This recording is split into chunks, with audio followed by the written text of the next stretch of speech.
Now we're going to introduce our keynote speaker, someone very special in the PyData community. She was program chair back in 2018, and now we're going to welcome her back as our keynote speaker. So let's give a very warm welcome to Dr. Michelle Gill. She is from NVIDIA and also technical lead at BioNeMo, which is a discovery platform for pharmaceutical drug discovery. So everyone give a very warm welcome. Take it away. I'm going to do a quick shift here. So thank you, everyone, for the warm welcome. It's great to be here. Thank you to the organizers for the opportunity to present. And thanks, everyone. Friday morning, sometimes I know that can be rough. So thanks for making it. So fun fact, my first PyData was PyData 2013. So exactly 10 years ago today, almost to like the very day, I was sitting in these seats. And I don't want to sort of spoil the later part of the talk. I'll talk a little bit about that. But that was pretty integral to my decision to move from science into data science. So cheers to PyData for that.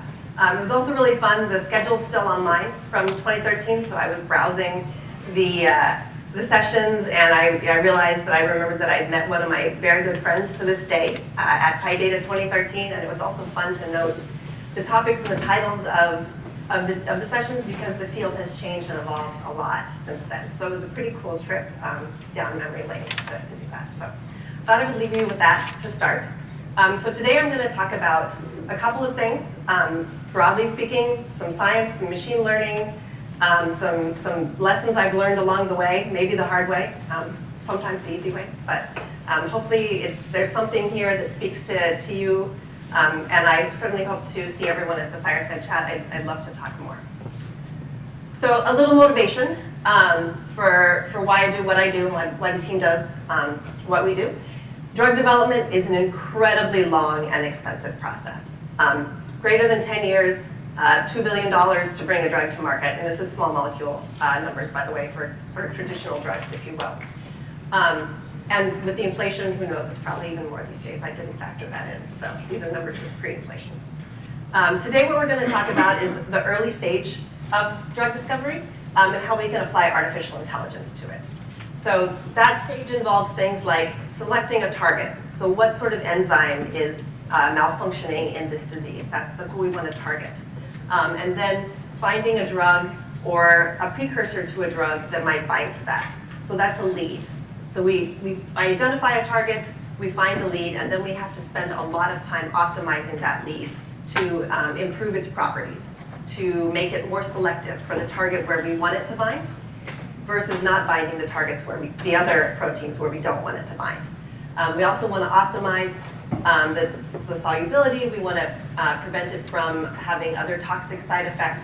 So it's a very long, arduous process. So that just was to give you a little flavor of sort of where the deep learning and artificial intelligence work that the team does fits in.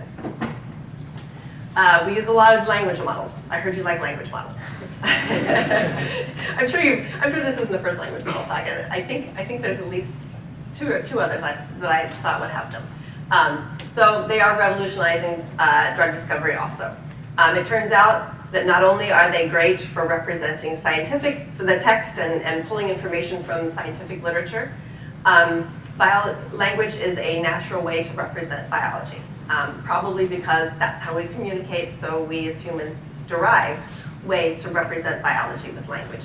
DNA sequences, string of 4 letters concatenated together. Protein sequences, 20 amino acids concatenated together. Small molecules, we represent them with their own language, which I'll talk about very briefly later on. It's a very natural way to express science. So we can use these language models to extract information from the literature, so named entity recognition, relationship inference, relationship extraction and inference. This drug binds to this target. It might be associated with this disease. Things like scientific knowledge graphs. Chemical reactions. So when you design and optimize a drug, a chemist has to synthesize that drug. It doesn't usually exist, off the shelf that you might order. So to tell a chemist, what's the most efficient way to create this desired molecule, that can be represented with text. We can use these language models to predict properties, things like toxicity, solubility, thermostability of a protein. And then finally, structure prediction. I'll talk a little bit about it shortly, but biological moieties, they can be represented with text, but they're three-dimensional moieties, like they exist in 3 dimensions. And space truly does matter for biology. So I'll talk a little bit more about that transition from how you represent the things that you want to do and that you want to study. So set up my next slide well. So proteins, we're going to talk a lot about those today. They can exist as amino acids, so you can see the string of amino acids on the left. Those amino acids fold up in various ways. And so you can see again on the left, the sheets and the coils, those are called secondary structure. That arranges itself into a 3-dimensional shape that we call a protein. So, and that problem is called the protein folding problem. It is one of the grand challenges in biology. Every year there are competitions to do this. It is one of the hardest problems that is known to exist in biology. So just keep that in mind for some of the later things that I'll share with you. We can use deep learning models to predict structure. So to predict 3-dimensional contacts, what amino acid is close to the other one in 3-dimensional space. We can do things like that. We can generate sequences. So you can say, here's an enzyme that binds to, I don't know, carbon entities. Find me one that breaks down plastic that's similar in sequences. So you can actually modify, change, design protein function using languages, but you can also do it in 3 dimensions. So where you choose to do that really depends on the situation and the type of data. You can switch back and forth between language and 3 dimensions. So there's all kinds of deep learning models that some of them have language models, some of these models use other types of architectures. So a brief outline of what I'll talk about today. I'll give you an overview of what the team does. It's a project called BioNeMo.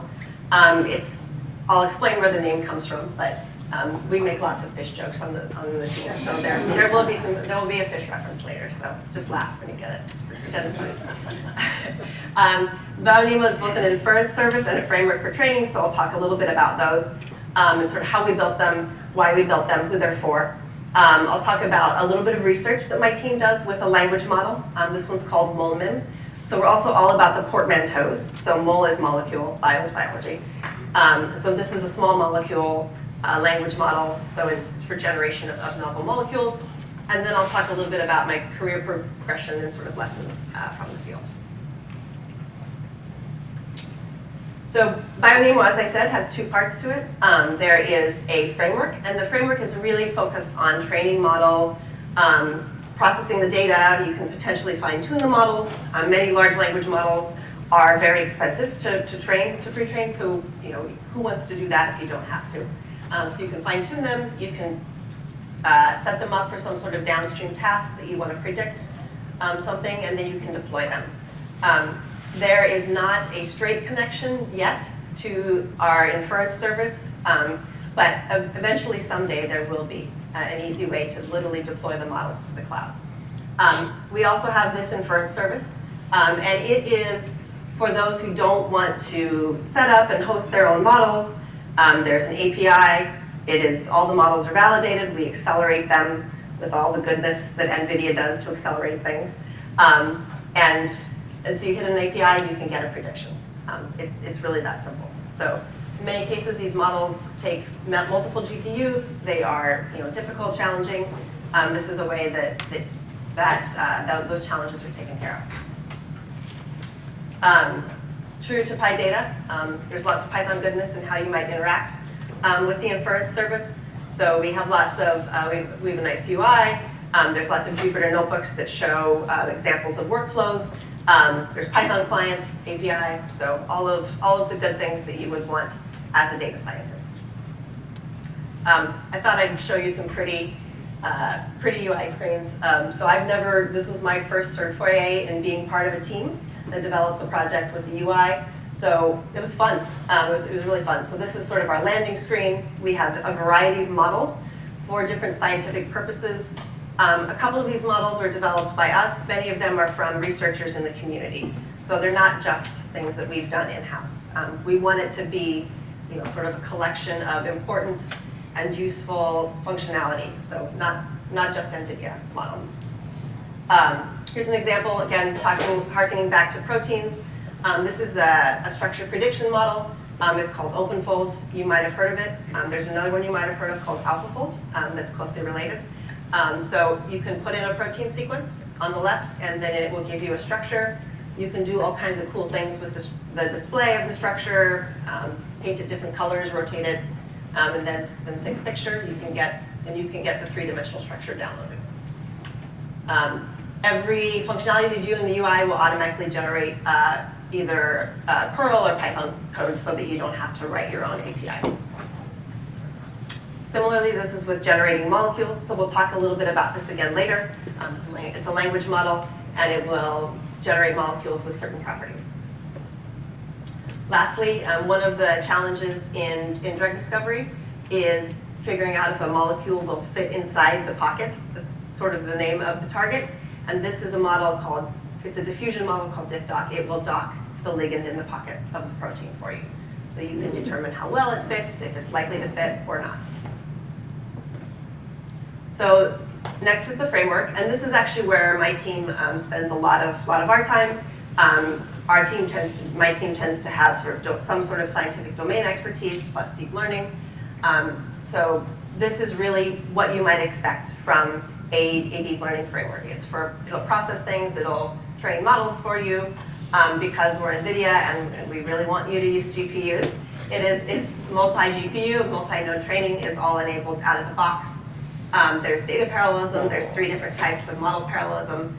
Currently we are pretty LLM focused, but we are working on some other types of models. If you're familiar with structure prediction models, we're working on some equivariate models, so OpenFold being one of them that at some point we'll have coming.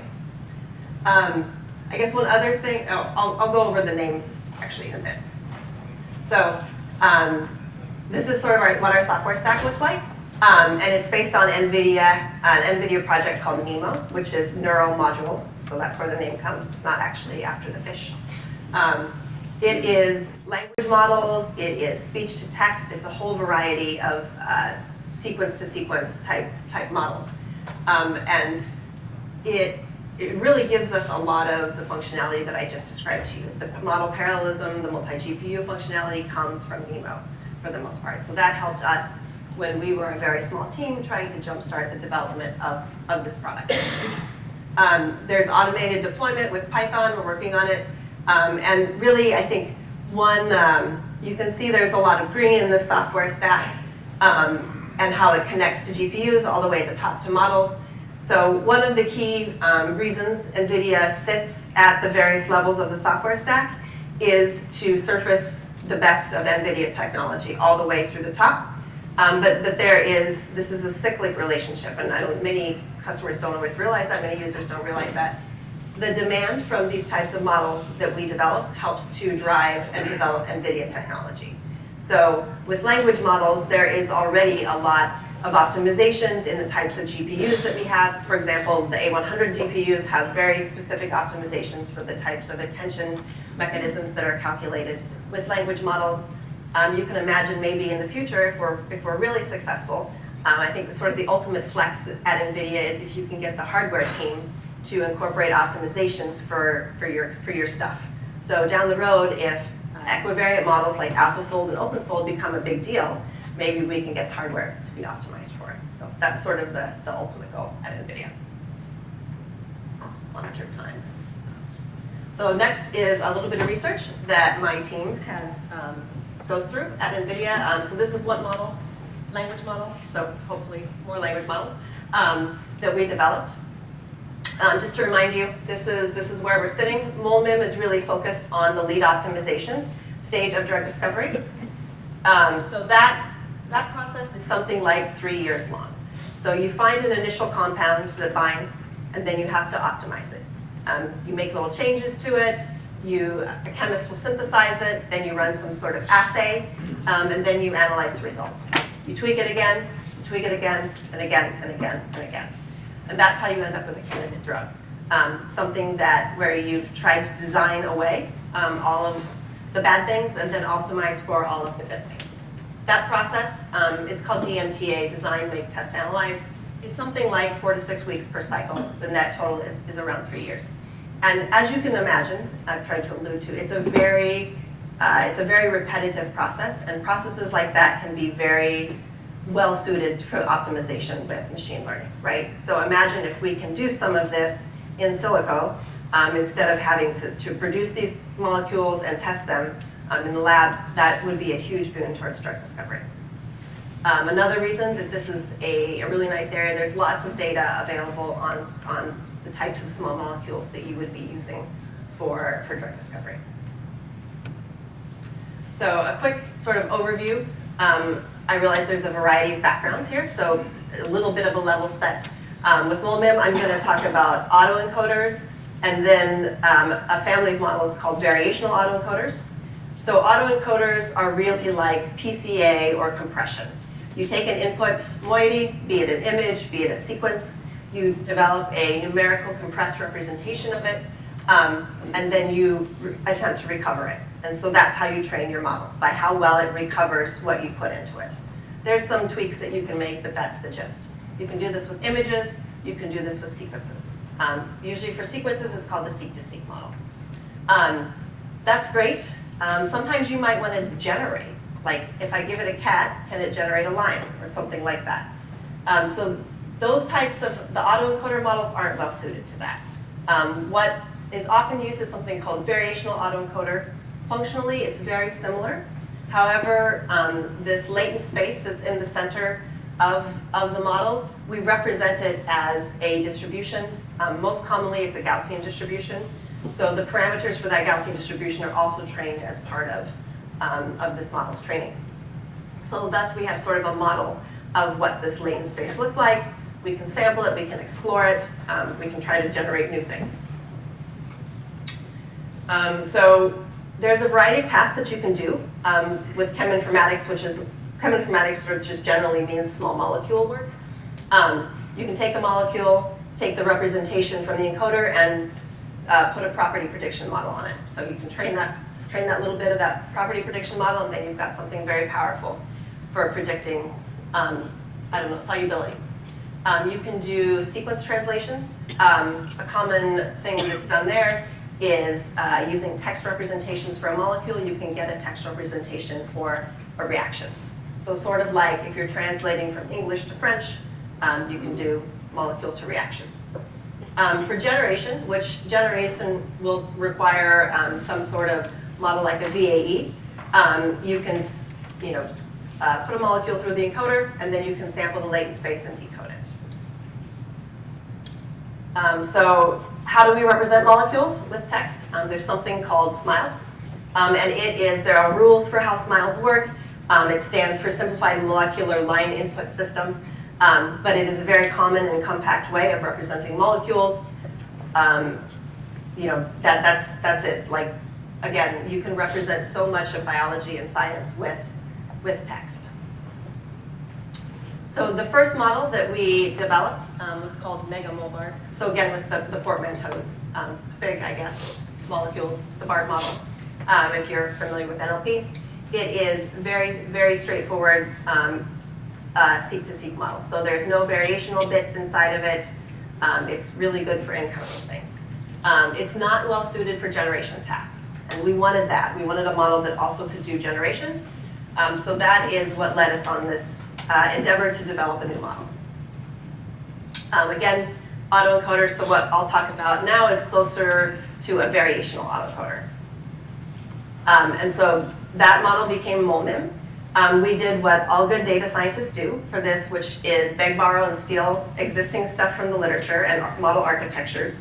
You avoid doing your own, if at all possible. So in this case, it's called a perceiver encoder. It's a very special type of encoder developed by Google that will have a fixed size latent space. I should have removed this. It's not yet organized. We added a few tricks on it to organize the latent space. But we trained it to do sequence translation with smiles. The way we organize the latent space is a little bit different than what I described for a variational autoencoder. We trained it with something called mutual information machine. You can just think of it as a derivative of that. The reason we didn't choose VAE, a variational autoencoder type model, it tends to blur things, so you can see the clusters of the latent space. The clusters are by groups, whereas MIM tends to separate things in nice specific clusters. So it groups like together very well for you. And there's quantitative ways to prove that the molecules are clustered, but I thought it would be a little more interesting just to cover a qualitative way in which the molecules were tested. So you can see very small perturbations.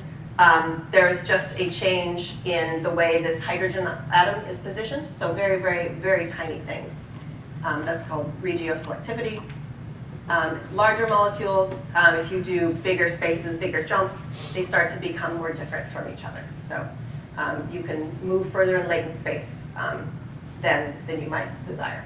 One thing I should also mention, though with MIM, these clusters are like is grouped with like, the clusters aren't necessarily in any specific representation to each other. So you don't really know, there's no guarantee that if you want this feature and you go that way to the other cluster, you'll find it. You don't really know. So they're grouped together, but beyond that, you don't really know where things are located. So just keep that in mind. So we wanted to accomplish that task. We wanted to be able to say, okay, if I give it a molecule and I want to optimize some specific property, how it binds to a protein, maybe some measure of toxicity. So how will you do that? There's a variety of techniques that this can be accomplished. One of them is called controlled generation. You basically perform a mini optimization in this model's latent space. So you predict, I don't know, 10, 15 molecules, and then you predict this property. It's called an oracle, right? But you predict the property or properties that you want. And then you sort of make a fake pseudo gradient, and then you take a step. And then you take some of the best performing molecules, you sample again. You calculate gradient, you take another step. So it's very imprecise, it's very noisy, but that's one way of doing it. So this is a very simple method for doing this task. And the technique that I'm describing to you is called CMAES. There are more sophisticated things you can do. Sometimes reinforcement learning is used as well to generate a small agent that knows how to manipulate or how to maneuver in the latent space. The numbers here aren't important. Point being, we were able to train a model that has 4 oracles. 2 of them were molecular properties, and 2 of them were binding to a target. And we calculated some metrics. This is commonly used, and we took sort of the basis for this method from a paper. Success, so how many of the molecules meet desired criteria at the end of the optimization, how many of them are novel, and then how diverse are they across the populations that we sampled. We haven't yet reached state of the art, but I will say many of these models on the top were trained with some notion of molecular properties, or they were trained for this very specific control generation task. Molman was not. So the fact that it's competitive, at least for success and diversity, is very encouraging. We continue to try to improve it, but I think it's also nice for people to see that you don't just automatically get state of the art off the bat. It's a bit of work. So it's a very well-performant model. There's always opportunities to improve it. So I think this is a nice example, too, of our team. I'm really proud of it because it's something we took from research development into productized it. It is going to be released in the inference service very soon, and there's some control generation tasks. So exactly the process that I just described to you, you can do in the inference service. We're working on productizing this model in the framework so that users can train it, develop their own, make their own changes to it. So I'm really kind of proud, like the very first sort of, your team's first paper. This is our first paper, so I'm very excited about that. All right, I will conclude with sort of how I got here, some lessons learned along the way. So This will be more of a trip down memory lane, I guess, if you will. About 10 years ago, 11 years ago, I was finishing my postdoc at Columbia. I'm trained as a structural biologist. I specialized in a technique called NMR spectroscopy. I studied proteins, those three-dimensional things I've been telling you about. I studied them. I loved it. And I still to this day love science. But I was thinking about what I wanted to do next, and there was this thing called data science happening, and I didn't really know a lot about it, but I'd heard of it. I heard of machine learning, so that was kind of interesting. What do you do with machine learning? What is that? And then right about the time I was thinking about what I wanted to do, something happened. A little deep learning network called AlexNet won the ImageNet challenge in 2012. And it didn't just win, it walloped it. It dominated. And so this is important because I'll bring this up again. But I was like, this is interesting. I think this is probably going to impact pretty much every industry at some point, some way in the future. Maybe I should learn a little bit about this. So I started studying it. I started following a bunch of data scientists and machine learning practitioners, researchers on Twitter. I took the scientific method, I guess. I started studying what they talk about, what they do, trying to understand it. And I guess, one lesson I would say is, don't get so caught up in what you're doing now that you miss the bigger picture. Certainly, I've not always caught that in my life, but I'm very happy that I sort of realized that I should maybe learn a little bit about this. That's why I'm here now doing what I'm doing. So when I needed to learn more about it, that was the time that things like Coursera really became popular. They were pretty new. You could take online courses, so I started teaching myself machine learning. There's some great older Andrew Ng courses on there. I took all that stuff. Jeffrey Hinton's course, yep, took that. So I started teaching myself machine learning. I also went to PyData. So again, when I was here in 2013, I was really dipping my toes into data science, into the machine learning, and trying to understand what this was. If I make this jump in my career, what does it mean? I'm not really sure.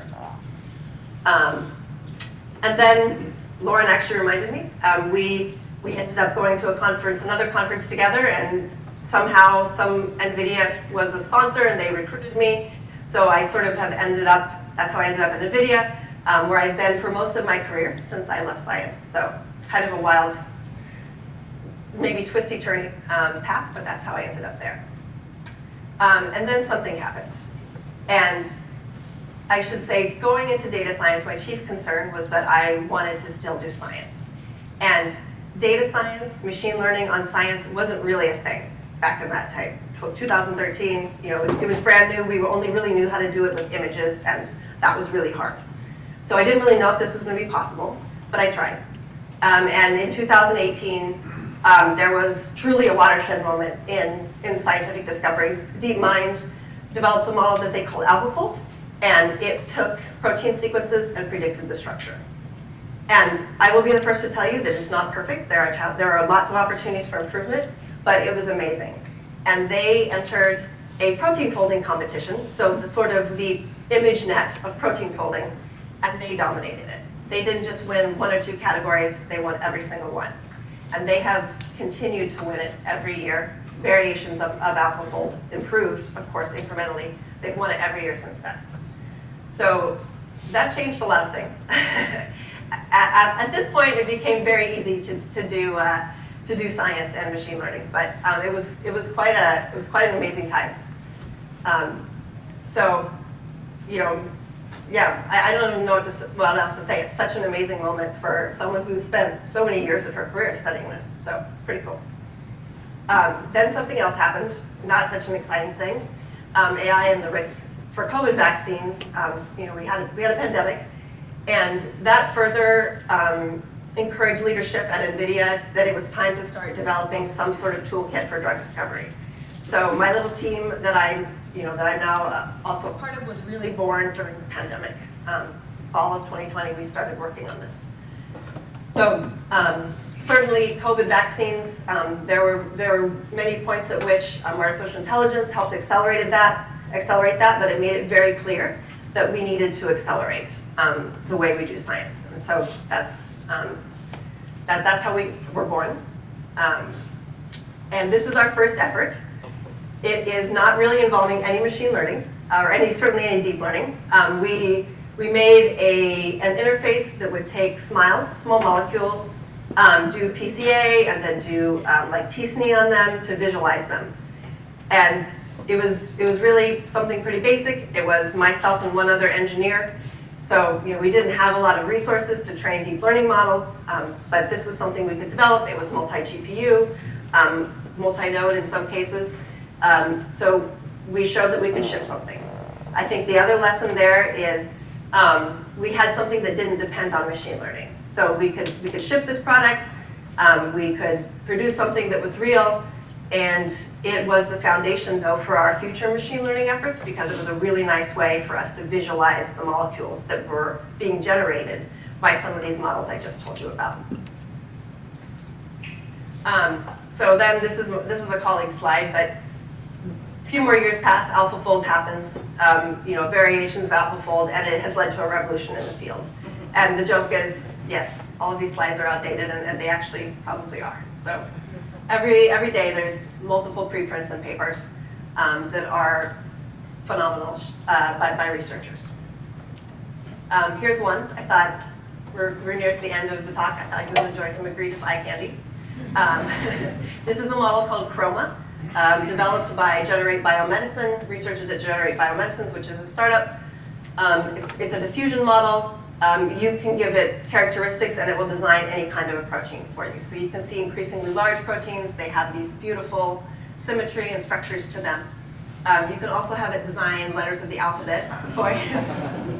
I don't even know what the purpose is. I don't know what these do. Spell out your name in amino acids. Anyway, it's pretty amazing. I think not all of these proteins have been experimentally validated, but they are in the process of doing that. So I think it's exciting and phenomenal to know what the future will hold for us. But we can start. Proteins themselves are therapeutics. We can design our own therapeutics. We can have better targeting of drugs, diseases that maybe we couldn't cure. I think it's amazing. I think so. That was really how we started working on deep learning models at scale. The sort of numbers here aren't that important, but we've started to work on riskier and riskier projects as the team has grown. This is a model that's published by a team at Meta. It's called ESM, it's evolutionary scale modeling. We're working on accelerating a 3 billion version of it, and then 3 billion parameters, and then we're working on accelerating even bigger versions of it. So we're also developing improvements on it, so there will be more to come in this space. But I think, as I just said, doing lower risk things that you can ship is important. I think it's also knowing the right time to do things that are higher risk, because starting to develop deep learning models at scale was what really led us to grow as a team and to the rise of this project, at least certainly within NVIDIA. And so that will bring me to my last slide. So our team we started as 2 engineers, and I think even in 2021 we were 2 engineers. So in less than 2 years we're now over 30 and still growing. And much like the joke about protein design, the list of the team will probably be outdated on a daily basis too. And so I became a manager and discovered that as hard as deep learning is, people problems are hard. And really that's it. So hopefully I've given you a whirlwind tour of things that I think about these days. Our product, BioNeMo, it's inference service, and the training framework, some of the research that we do as a team that we hope try to productize, in this case MolMIM, from a cheminformatics language model.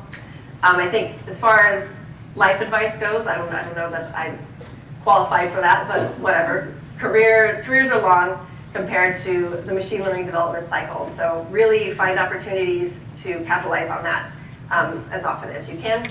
If you are in this space and you're interested, you can apply for early access for the inference service.